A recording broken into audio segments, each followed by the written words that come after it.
16 जनवरी ये वो तारीख है जब देश में पहली बार कोरोना के टीकाकरण अभियान की शुरुआत हुई थी। 6 महीने से ज्यादा का वक्त बीत चुका है, लेकिन अब तक वैक्सीन की सिर्फ 39 करोड़ से कुछ ज्यादा ही डोज लोगों को लगाई गई है। इसीलिए सवाल उठ रहे हैं कि दिसंबर तक देश के सभी लोगों के वैक्सीनेशन का मिशन पूरा होगा कैसे। केंद्रीय स्वास्थ्य मंत्रालय के मुताबिक 15 जुलाई तक केंद्र सरकार ने राज्यों और केंद्र शासित प्रदेशों को 40,31,74,380 वैक्सीन डोज दी हैं, जिसमें से 38,39,02,614 वैक्सीन डोज इस्तेमाल हो चुकी है। इसमें मेडिकल वेस्टेज भी शामिल है। राज्यों के पास अभी 1,72,71,766 वैक्सीन डोज मौजूद है। वहीं 83,85,790 वैक्सीन डोज पाइपलाइन में है। लेकिन एक सच ये भी है कि कई राज्यों के पास वैक्सीन की कमी है, इसीलिए या तो वो टीकाकरण को रोक रहे हैं या फिर सिर्फ दूसरी डोज लगा रहे हैं।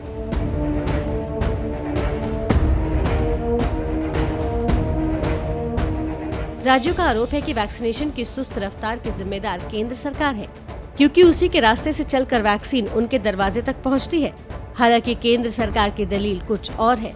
हमारे पास 1 महीने में जितनी वैक्सीन की अवेलेबिलिटी है वो विजिबल है, ये हम शेयर करते हैं सिस्टमैटिक तरीके से। उसी के हिसाब से डिस्ट्रीब्यूशन हो रही है, उसी के हिसाब से हमें जनता की एक्सपेक्टेशन रेज करनी चाहिए। एक मिलजुल के करने की बात है और प्लानिंग उसी तरह से होनी चाहिए।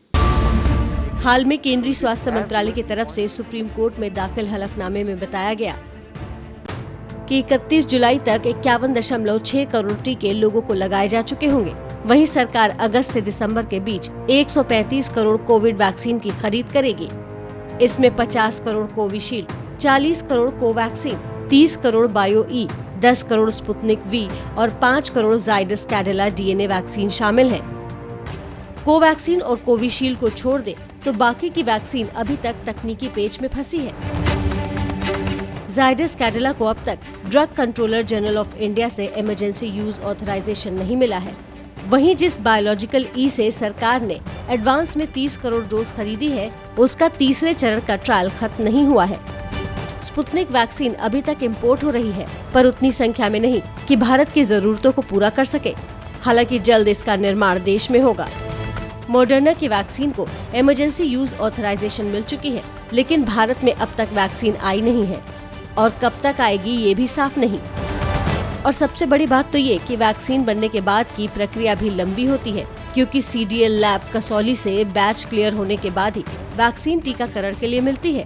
इसलिए दवा के बनने और उसके टीकाकरण के लिए उपलब्ध होने में अंतर होता है। ये बड़ा एक स्ट्रीमलाइन सिस्टम होता है, डायनामिक सिस्टम होता है। सीडीएल की क्लियरेंस मिलती है, स्टेबिलिटी टेस्ट के बाद बैच रिलीज होता है।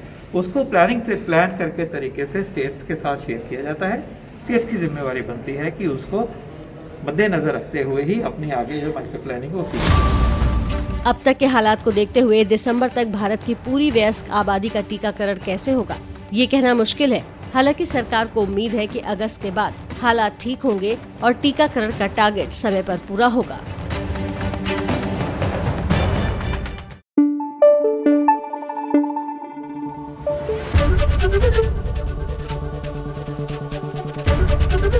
एबीपी न्यूज आपको रखे आगे।